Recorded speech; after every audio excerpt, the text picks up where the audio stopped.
উপস্থিত আছেন অন্যান্য শিক্ষকবৃন্দ, আমাদের অতিথিবৃন্দ, আমাদের প্রিয় শিক্ষার্থীবৃন্দ, সবাইকে আমার সালাম। আসসালামু আলাইকুম। সবাই কেমন আছো? সবাই কিন্তু দাঁড়াবো, সবাই দাঁড়াতো দেখি। এবার বসে পড়ো। এখন কেমন লাগছে? অনেকক্ষণ ধরে বক্তব্য শুনতে শুনতে অনেকেই বোর হয়ে গেছে, তাই না? আমি একটু তোমাদের থেকে সময় নেব, সমস্যা নেই তো? কথা শুনতে রাজি আছি। মাঝে মাঝে না ইচ্ছে করে না, তাও করতে হয় না। আমি যে কাজগুলো করি, আমার যতগুলো কাজ, আমার ইচ্ছা না থাকলেও তো অনেক সময় করতে হয়।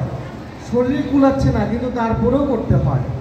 আবার কিছু কিছু কাজ আছে আমরা ভালোবাসা দিয়ে করি, মন থেকে করি, হৃদয় দিয়ে করি, তাই না? আচ্ছা, আমি আজকের এখানে যারা বক্তব্য দিয়েছেন, মানে at first I would like to convey my gratitude and veneration to our honorable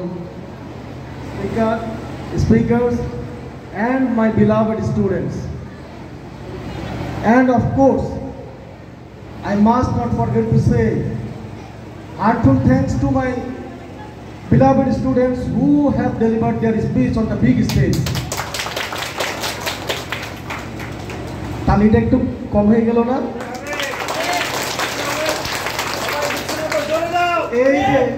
এই যে তারা বক্তব্য দিল, তাদের বক্তব্য, আচ্ছা কথা কি ক্লিয়ার শোনা যায়? তারা যে না বাড়ানোর দরকার নাই, সাউন্ড কমই থাকবে। তারা যে বক্তব্য দিল, এদের বক্তব্য দেওয়ার পরে কি আর কিছু থাকে? এই যে চারজন স্টুডেন্ট, সাবরিন মেবি প্রথমে বলেছে, তার স্পিচটা আমি দেখলাম খুবই সুন্দর করে, এবং পরবর্তীতে আরও তিনজন বাংলায় বললেন, আবার ইংলিশে বললেন। ওরা কিন্তু দেখেন, ওদের বক্তব্য এত ম্যাচিউর, আমি জানি না ওরা কিভাবে এগুলো করেছে। ওরা কিন্তু যথেষ্ট ম্যাচিউর, বাট ওদেরকে এই পথে পরিচালিত করতে হবে শানিতভাবে। এটা কে করবে? এই দায়িত্বটা কে নেবে? ওরা তো বুঝে যে আমরা এটা করলে ভালো হবে। যারা সিনিয়র তারা জুনিয়রদেরকে বলছে, যারা সিনিয়র অবশ্যই তারা সেটা বুঝে দেখেই তো জুনিয়রদেরকে বলছে আমি যে পথে হাঁটবো, যে পথে আমি অনেক বাধা অতিক্রম করব, যে বাধাগুলো আমার পথে পড়েছে, আমি তো পরবর্তী যারা আসবে তাদেরকে সেই বাধা কিভাবে অতিক্রম করতে হয় সেই বিষয়টা সম্পর্কে আমি দিক নির্দেশনা দিব, তাই না? তারা কিন্তু সেটা দিয়েছে, এবং তারা বুঝতে পেরেছে যে তোমরা এখানে আসলে এই হবে, এই করতে হবে, পড়াশোনা করতে হবে, ভালো ভালো কয়েকটি কথা বললো। এই যে তারা বোঝে, এই বোঝাটাকে সামনের দিকে কিভাবে এগিয়ে নিয়ে যাওয়া যায়, তাদের মাধ্যম থেকে কিভাবে তাদের ক্যালিবারটুকু বের করে আনা যায়, এটাই হচ্ছে যে আমাদের শিক্ষকদের দায়িত্ব। আমরা সেই জায়গায় ফেল করেছি। এইখানে এইবার এই কলেজে কতজন স্টুডেন্ট ভর্তি হয়েছে? হ্যাঁ, 38 জন। এ প্লাস কয়জন তাদের মধ্য থেকে? হ্যাঁ, একজন এ প্লাস। আচ্ছা, আমি আমার গল্প দিয়ে শুরু করি, ঠিক আছে? ধরো এই যেমন কুমিল্লা ভিক্টোরিয়া কলেজ, আমি ওটার উদাহরণ দিয়ে বলছি, যেহেতু আমি কুমিল্লা ভিক্টোরিয়া কলেজে যারা ভর্তি হয় তারা সবাই কিন্তু এ প্লাস প্রাপ্ত, তাই না? আবার গ্রামের একটা কলেজ কাচিয়ারা স্কুল অ্যান্ড কলেজে কি সবাই এ প্লাস প্রাপ্ত? তার মানে কাচিয়ারা স্কুল অ্যান্ড কলেজে যদি কেউ এ প্লাস পাওয়া ভর্তি না হয়, সেখান থেকে যদি কেউ এ প্লাস পায়, আমি মনে করি that will be my achievement. আবার কুমিল্লা ভিক্টোরিয়া কলেজে সেইখানে সবাই এ প্লাস পেয়ে ভর্তি হয়, ওইখানের মধ্য থেকে ইন্টারে কিন্তু ফেল করে না? 600 জন পরীক্ষা দেয়, ধরো 1200 জন পরীক্ষা দিল, 200 জন ফেল করলো, তার মানে ওই কলেজের এটা ব্যর্থতা। কারা ফেল করেছে? যারা এ প্লাস পেয়েছে। যে স্টুডেন্ট এসএসসিতে এ প্লাস পেতে পারে, সে ইন্টারমিডিয়েটে ফেল করতে পারে? কোনোভাবেই সম্ভব না। তার মানে এখানে আমার গাফিলতি আছে। এটা স্টুডেন্টের হতে পারে, এটা আমাদের টিচারদের হতে পারে, এটা আমাদের বাবা মাদের হতে পারে, অর্থাৎ এই স্টুডেন্টের শিক্ষার সাথে যারা জড়িত তারা প্রত্যেকেই এটা দায়ভার বহন করতে হবে। আমি কেন এই কথাটা বলছি? আজকে আমাদের এই কলেজে এ প্লাস পাওয়া একজন ভর্তি হয়েছে, ধরো 50 জন ভর্তি হলো। এখান থেকে যদি আমাদের 50 জনই পাশ করে, যারা ভর্তি হয়েছে তারা তো সবাই পাশ করে, ফেল তো করার কথা না, তার মানে আমার 100% পাশ করাইতে হবে, 1 নম্বর পয়েন্ট। দ্বিতীয় পয়েন্ট হচ্ছে এখান থেকে আমার এ প্লাস 1 থেকে কিভাবে আমি 10 করতে পারি, সেটা আমাদের টার্গেট। আমি টিচারদেরকে রিকোয়েস্ট করব, আপনারা এইভাবে করে শিক্ষার্থীদেরকে প্রয়োজনে ক্লাস্টার করবেন, প্রয়োজনে যে ক্লাসের শেষ মানে যে ক্লাসের লাস্ট বেঞ্চার বা লাস্ট স্টুডেন্ট যেটা, তাকে কেন্দ্র করে আপনার ক্লাসটাকে পরিচালিত করবেন। দেখবেন যে বুঝে না সে যখন বুঝে যাবে বাকিরা অটোমেটিক্যালি এমনিই বুঝে যাবে। তার মানে আমার ক্লাসের ইয়াটা হবে কি কাকে কেন্দ্র করে, যে ক্লাসের একেবারে শেষ স্টুডেন্টটা, যে ক্লাসে একেবারে সবচেয়ে কম বোঝে তাকে কেন্দ্র করে যদি আমার ক্লাসটা হয় তাহলে আমি মনে করি সবাই বুঝবে। আমি আমার জীবনের একটা গল্প বলি, শোনা যাচ্ছে তো নাকি? আমি কিন্তু এসএসসিতে এ প্লাস পাইনি, আমি তোমাদেরকে একটু সাহস দিচ্ছি, আমি এ প্লাস পাইনি এসএসসিতে। এখন আমাদের সময় যে এসএসসি পরীক্ষা ছিল, এখনকার এসএসসি পরীক্ষা একটু তফাৎ আছে, তাই না?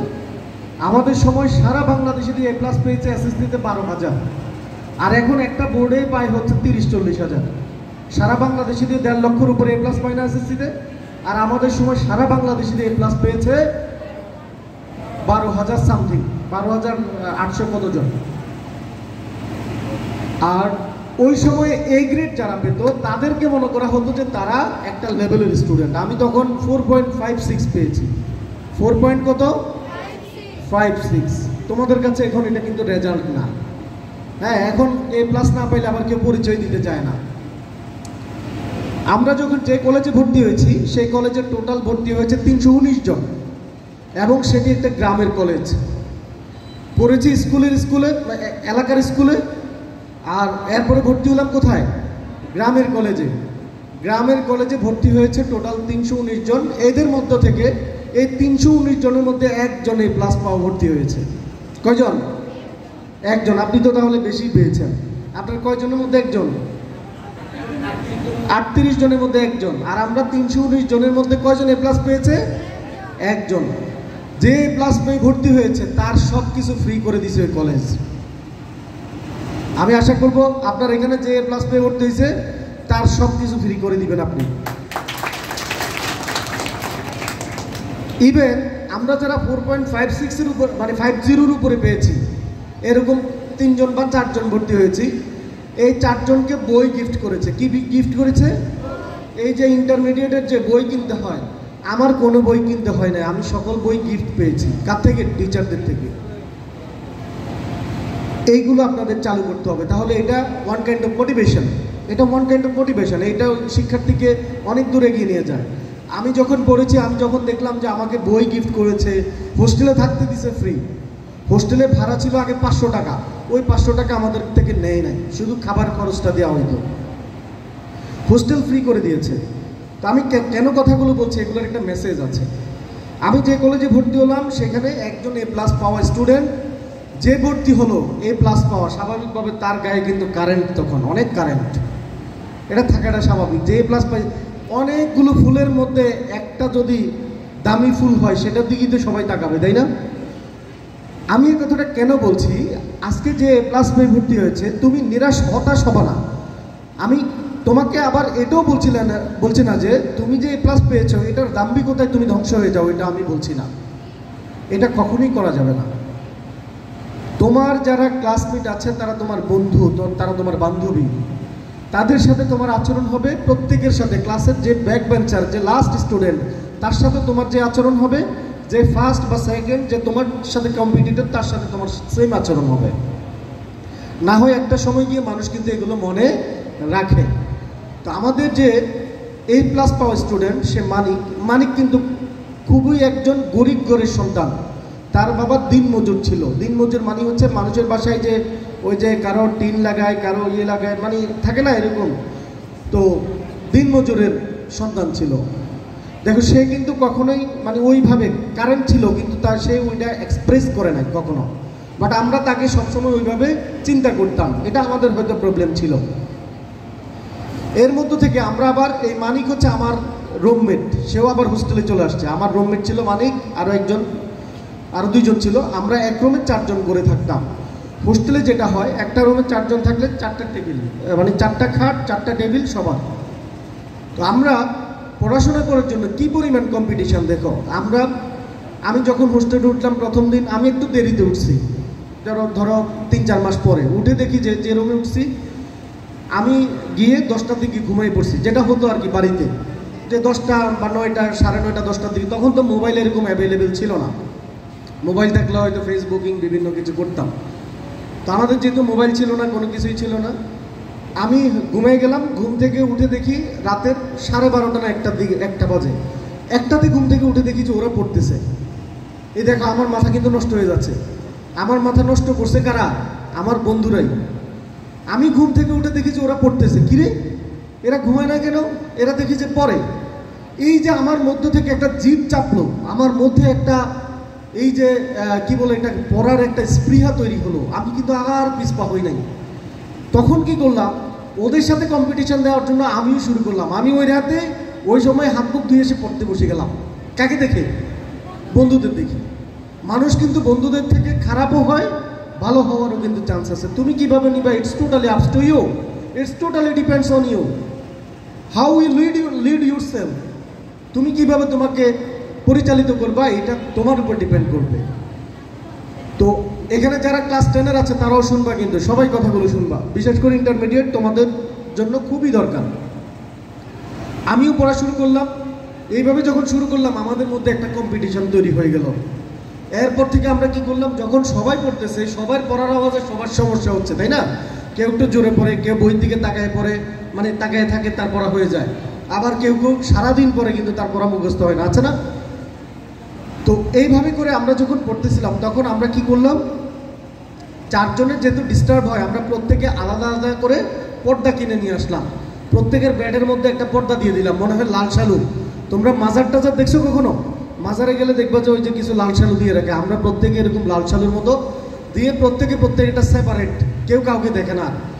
তখন সারাদিন পরে দেখো, তোমরা কম্পিটিশন করো কে কার থেকে বেশি টিকটক করবে, কে কার থেকে বেশি ফেসবুক অপারেট করবে।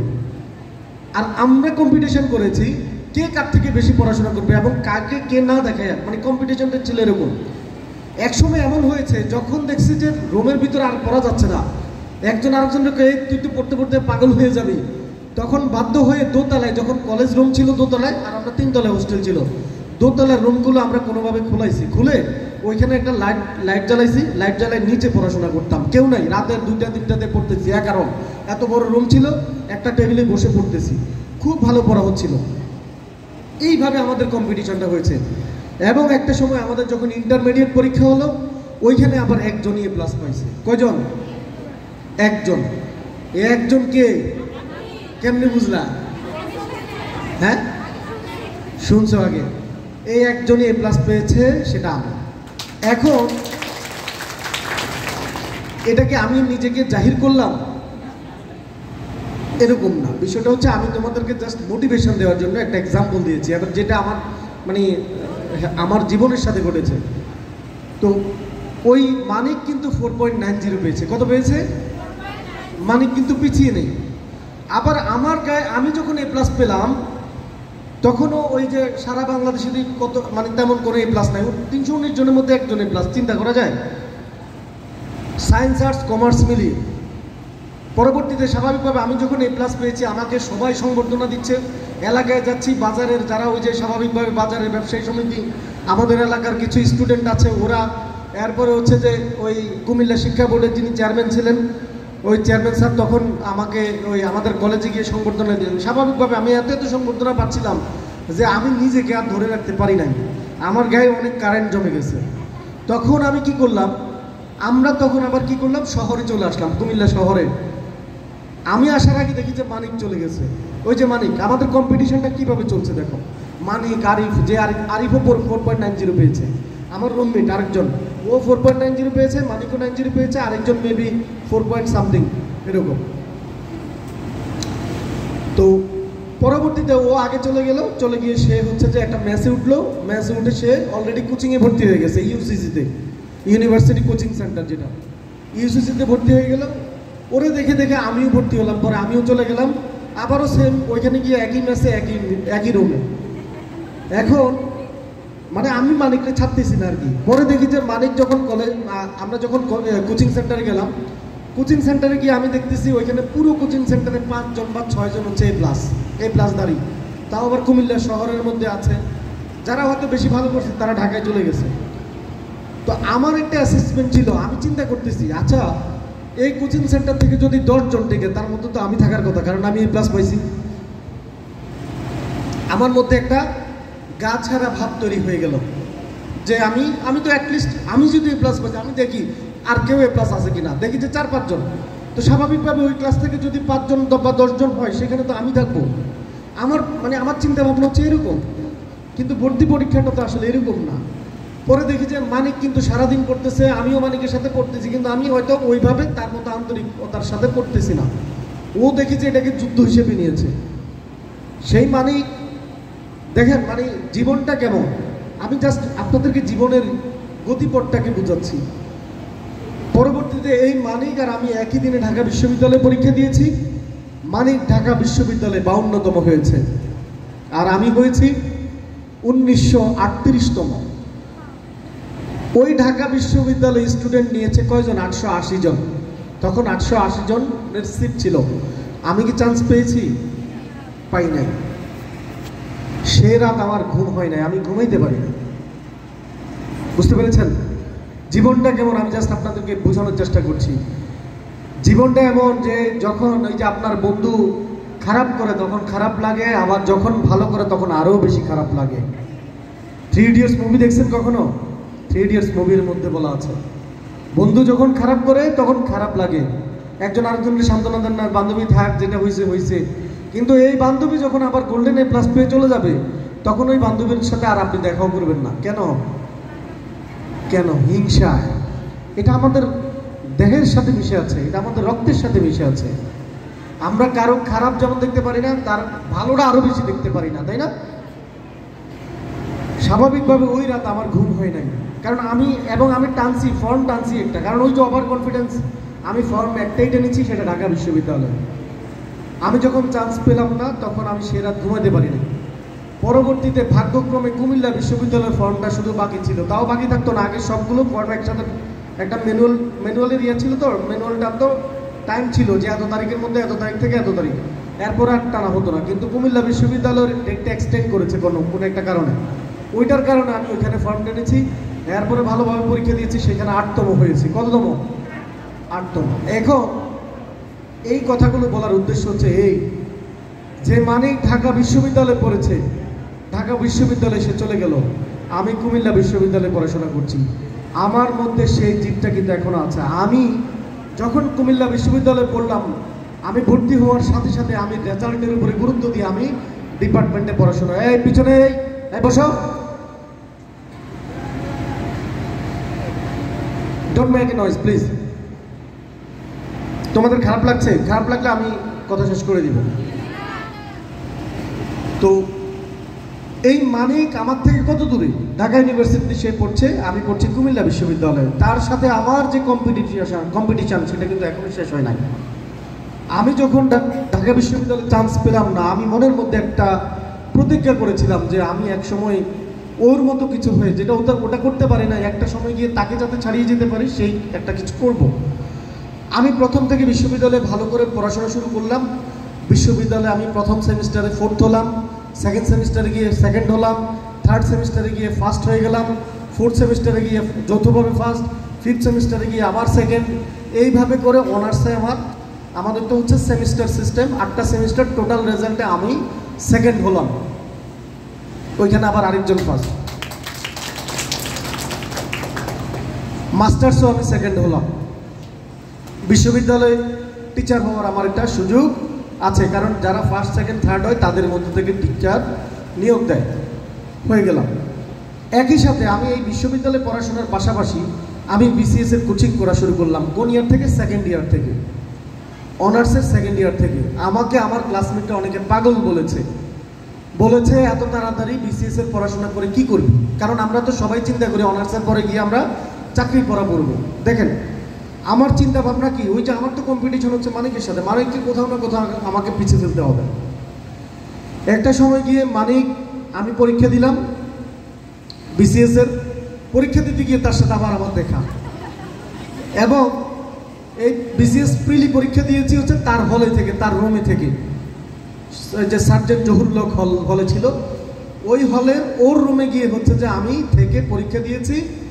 বিসিএসে আমি প্রিলিতে টিকলাম, ও প্রিলিতে টিকলো, রিটেনে গিয়ে ও টিকলো, আমি টিকলাম, ভাইভাতে গিয়ে ও বাদ পড়লো, আমি ক্যাডার হয়ে গেলাম। এবং আল্লাহর কি মানে আমি জানি না এটা কিভাবে হলো, এটা একেবারে কোইন্সিডেন্ট বলতে পারেন, এটা কাকতালীয় ব্যাপার। সে ঢাকা বিশ্ববিদ্যালয়ে কততম হয়েছে, আর আমি বিসিএস এর সারা বাংলাদেশের সকল ক্যাডারের মধ্যে 52তম। এই মানিক নন ক্যাডার হলো, সে পরবর্তীতে এই চাঁদপুর হাসান আলী স্কুলের সে সহকারী শিক্ষক হলো। কি হলো? বিসিএস নন ক্যাডার থেকে সে হলো হাসান আলীর সহকারী শিক্ষক। আমি তখন এই চাঁদপুর শাহরাস্তির এসিল্যান্ড। ভাবা যায় কত কাকতালীয় না বিষয়টা। এই মানিক কিন্তু আবার সেই মানিক কিন্তু আমাকে ছাড়ে নাই। সে কি করলো, সে বিসিএস দিতে দিতে 41তম বিসিএস, সপ্তমবারে 43 বিসিএস, সর্বশেষ বিসিএস, মানে ওই যে আমরা যে রবার্ট ব্রুসের গল্প শুনেছি না, সেই 7ম বিসিএস এ এসে সে হলো পরিসংখ্যান ক্যাডার। বাস্তবে রবার্ট ব্রুস সেই মানিক, আমার বন্ধু মানিক, আমি তাকে নিয়ে গর্ব করি। সে কিন্তু সে বললাম না, সে ছেড়ে দিলে ওই যে আমরা তো 2-1 বার দেওয়ার পরে আমাদের কি ধৈর্য ছুটি ঘটে, ওর কিন্তু ধৈর্য ছুটি ঘটে নাই। সে কিন্তু বারবার চেষ্টা করেছে, শেষ পর্যন্ত সে 43 বিসিএসে এসে সে পরিসংখ্যান ক্যাডার হলো, 7ম বিসিএসে এসে। মানে চিন্তা করা যায়, এবং তার লাইফের শেষ বিসিএস ছিল এটা। এই হচ্ছে মানুষের জীবন। Life is not so easy, life is a place to struggle. You have to fight it, otherwise you'll be destroyed. জীবনটাকে বুঝতে শিখতে হবে। আজকে যারা কথা বলেছে ওদের কথায় অনেক ম্যাচিউরিটি আছে। আমি বিশ্বাস করি এখানে যারা স্টুডেন্টরা আছে এদেরকে শুধুমাত্র আপনি যদি তাদেরকে ঠিক পথে পরিচালিত করতে পারেন, আমি 100% শিওর, আমি ড্যাম শিওর যে তারা এখান থেকে ভালো একটা রেজাল্ট নিয়ে আসবে। পারবো না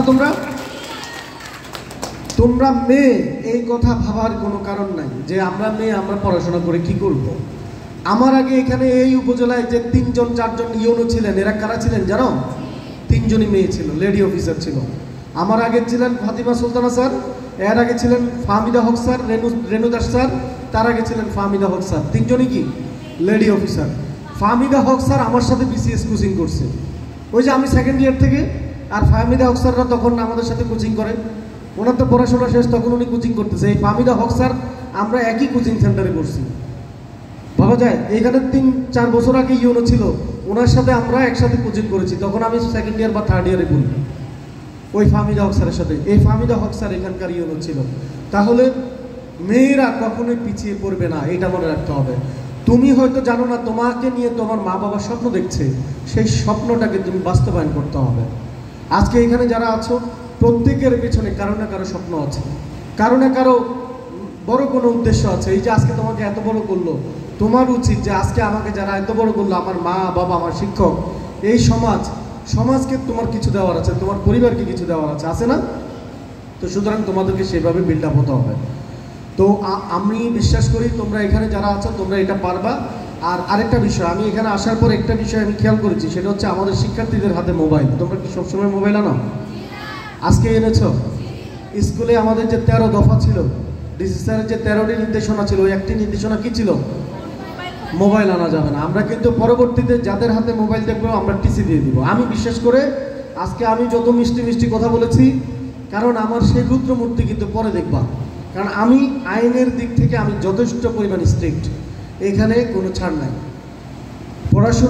পড়াশোনার জায়গায় তুমি খেলাধুলা করো, কোনো প্রবলেম নেই। তুমি মোবাইল চালাবে, বাসায় একটা নির্দিষ্ট সময় চালাও। ফেসবুক থেকে ভালো কিছু নেওয়ার আছে? কি আছে দেখি? ফেসবুকের কি ব্লেসিংসটা কি, আর এটার কি আশীর্বাদ কি? এটাতে কি নেওয়া যায়?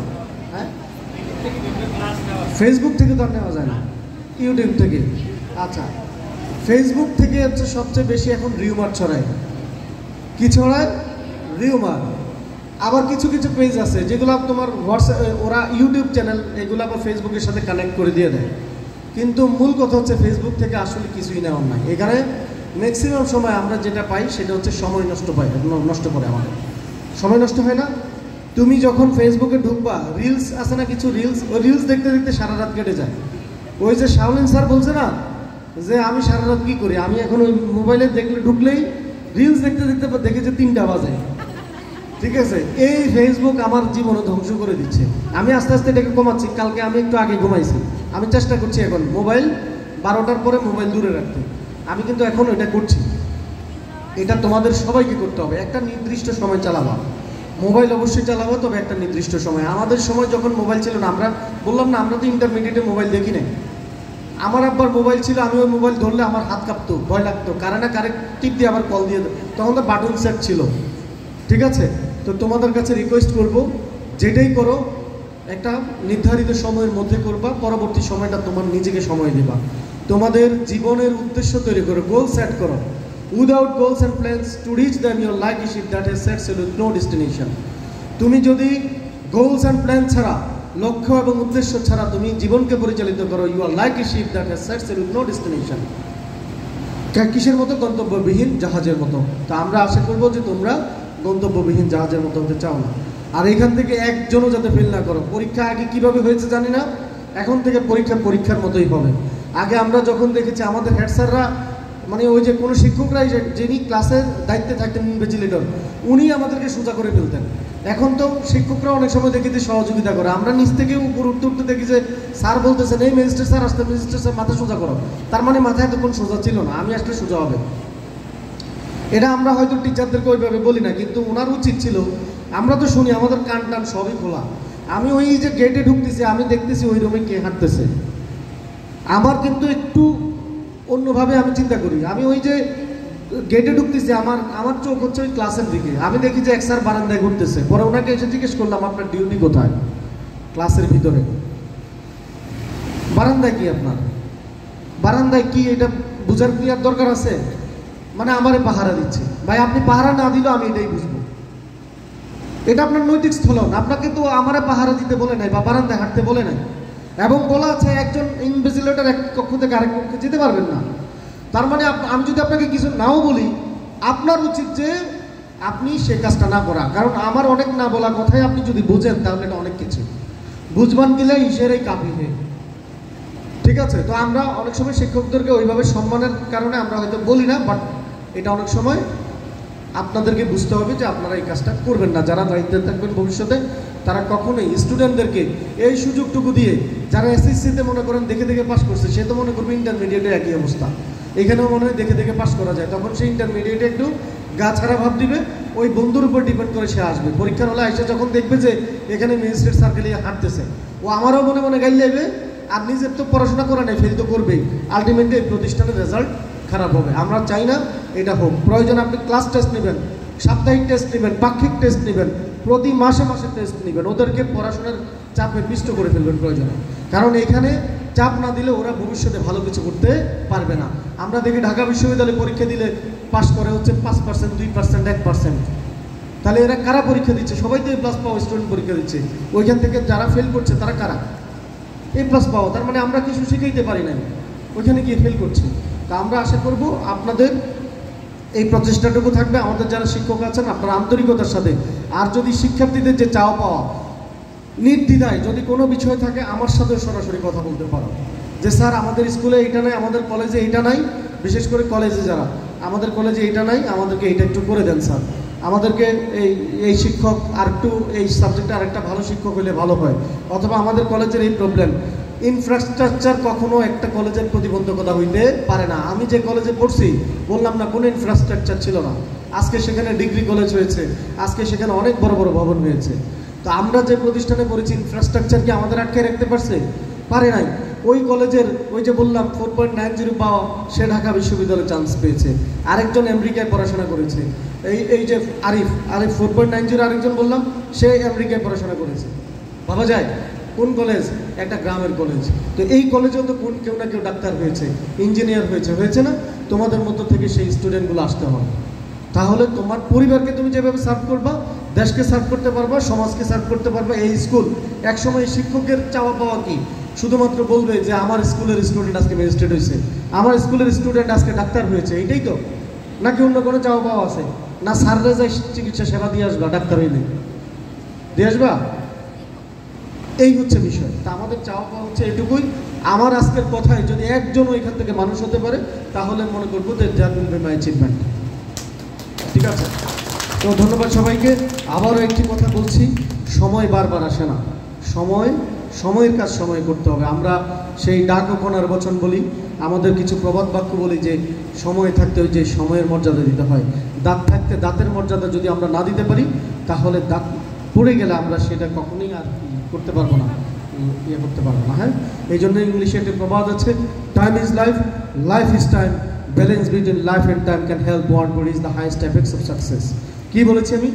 টাইম ইজ লাইফ বলেছি, সময় জীবন, আবার বলেছি লাইফ ইজ টাইম, বলছি জীবনই সময়, balance between life and time বলছি জীবন এবং সময়ের সাথে যে সমন্বয় করতে পারে, কি করতে পারে, সে সফলতার শীর্ষে আরোহণ করতে পারে। তাহলে সফলতার শীর্ষে যেতে হলে আজকে যারা এখানে যে প্লাস পাওনি তাকেও পড়তে হবে, ওই যে প্লাস পেয়েছে তার চেয়ে বেশি পড়াশোনা করতে হবে। আমার যদি পড়াশোনা করতে, আমার যদি একটা পড়া মুখস্থ করতে 2 ঘন্টা লাগে, আর যে ক্লাসের ফার্স্ট গার্ল সে যদি পড়াশোনা মুখস্থ করতে তার 20 মিনিট লাগে, আমার 2 ঘন্টাই পড়তে হবে। কারণ আমি তার সমান হইতে হলে, আমার তাকে ক্রস করতে হলে আমাকে তার চেয়ে বেশি পড়াশোনা করেই ক্রস করতে হবে, আদারওয়াইজ তুমি ক্রস করতে পারবে না। তো সবাইকে আমার এই বিশেষ করে আমাদের এই school and college, Ashirpur school and college এবং উপজেলা প্রশাসনের পক্ষ থেকে আবারও ধন্যবাদ ও কৃতজ্ঞতা জানিয়ে আমি আমার বক্তব্য এখানে শেষ করছি। ধন্যবাদ সবাইকে। আসসালামু আলাইকুম।